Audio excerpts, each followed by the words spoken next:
Hello, and welcome to my channel. As you can see today, we're talking about Eyes Wide Shut, and again, we're going to talk about that mansion cult party. So, as you can see from the title today, we're talking about Eyes Wide Shut, and in particular, we're going to do a deep dive on the cult and their leader, Red Cloak, because I've noticed something very unusual about this film and the mansion party sequence in particular. Something that can totally change your view of this film and what's actually happening. And once you notice it, the film actually changes. So let's take a look at what's really happening with that cult from the mansion party. Now, that thing I noticed that changed my view of this film is something I'm calling viewpoint bias. And what is viewpoint bias? Well, you've probably been watching this film mostly from the viewpoint of the Tom Cruise character, Dr. Bill. And you're probably assuming the mansion cult are really bad people who may even be involved in murder, dangerous people. But what if you saw this film through Red Cloak's eyes? What would you see? If you see this film from the viewpoint of the cult, it becomes a totally different film. For one thing, Dr. Bill kind of crashes that party, so really the cult have every right to be upset and call him out about it. Which brings us to the next point about viewpoint bias. You've been assuming all along the cult are a dangerous and shadowy group, and in some ways that's true. I mean, their party is never in the same location twice. We know that because Nick Nightingale told us. So yeah, it's all a bit cloak and dagger. But did it ever occur to you that the mansion cult may think of themselves as the good guys? Yeah, seems crazy at first to say, with all of the weird goings on at the cult party, but could it be possible that the cult actually think of themselves as the good guys?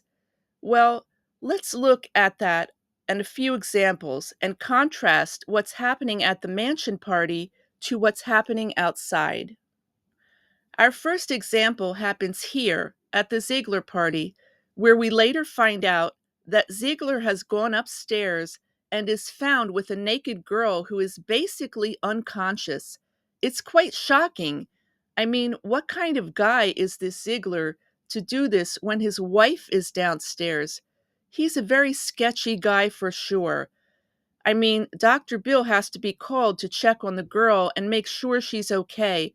Again, it's kind of shocking that a wealthy, supposedly respectable guy like Ziegler is doing this when he has dozens of guests downstairs at his fancy dress party. Now, you can contrast this to the mansion cult party, where there are definitely some strange things happening, like the ritual, and there are also many beautiful women who are almost naked, but they are definitely not unconscious like the girl at Ziegler's house named Mandy. Also, they do not at any point appear to be under the influence of any substance that would make them pass out, like what happened at Ziegler's party. And to be honest, I don't think Red Cloak would allow that to happen to any of his cult members. Although he can be threatening to outsiders, I suspect he is somewhat protective of the cult members. Now, I've talked about this scene before, where Dr. Bill is walking down the street and a gang of guys make gay slurs at him. That's how it is in the outside world. It's harsh. But at the mansion cult party, we see same sex couples dancing together, and some of them are naked, but no one is bothering them. There's no harsh judgment or harassment here. So the mansion cult party, in a way, is a more safe and accepting place for same sex attracted people. Red Cloak is more inclusive and accepting than people in the outside world. Also, there's the fact that Dr. Bill is trying to cheat on his wife Alice for much of the film. First, we see him with the streetwalker Domino as they go to her house and he pays her, but then ends up leaving. Then Dr. Bill goes to the mansion party where he actually puts on a mask to be anonymous and almost immediately meets a beautiful woman that he is definitely interested in physically. So Dr. Bill is not loyal to his wife Alice. Now, contrast that to Red Cloak and his mansion cult. Loyalty is very important to them. At one point, Red Cloak says, "When a promise has been made here, there is no turning back." He means it. Keeping your word and being loyal are very important to the mansion cult. Now, I said in the intro, what would happen if you saw this film through Red Cloak's eyes? It might look totally different. First off, Red Cloak is a very powerful man, sort of like Ziegler is, but in an odd way, Red Cloak seems more respectable. He appears to be doing his rituals for some higher purpose. Contrast that to Ziegler, who is a bit of a degenerate. If he has a higher purpose, we don't see it. Whereas Red Cloak may actually be performing real magic, which is an interesting subject for another video. Is there something otherworldly about this man? We're not sure, but in a way, Red Cloak does seem to have standards and rules that he lives by. Again, he may actually be one of the more respectable people in the film. So you might ask, well, wait a minute. If the Mansion cult are the good guys, why would they have a guy like Ziegler as a member?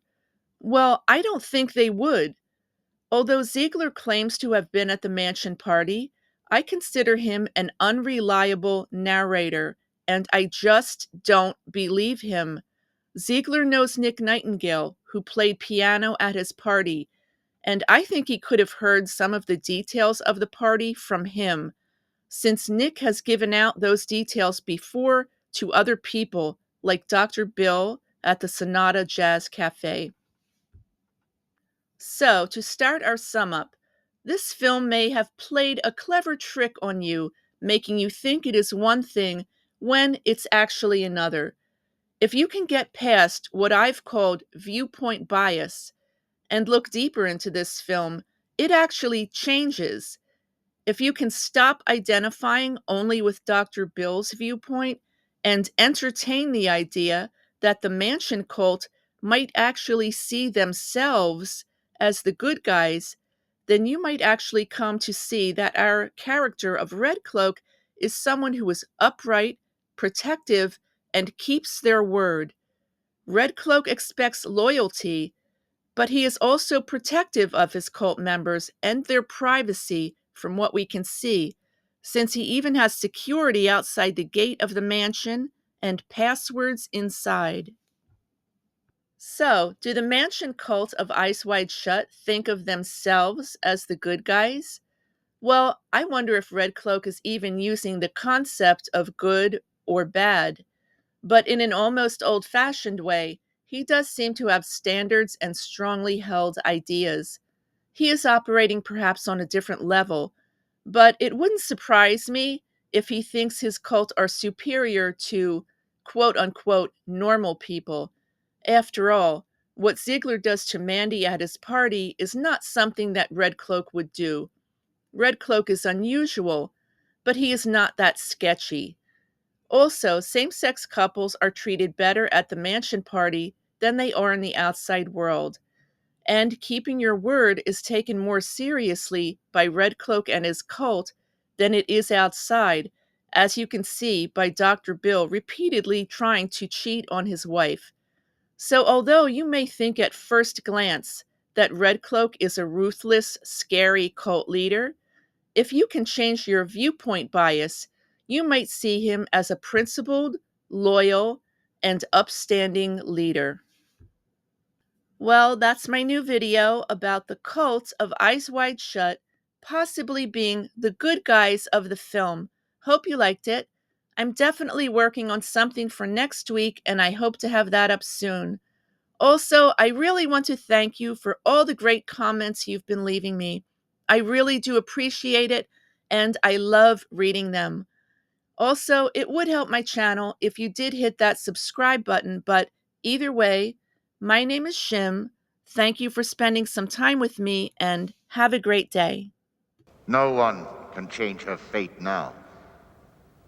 When a promise has been made here, there is no turning back.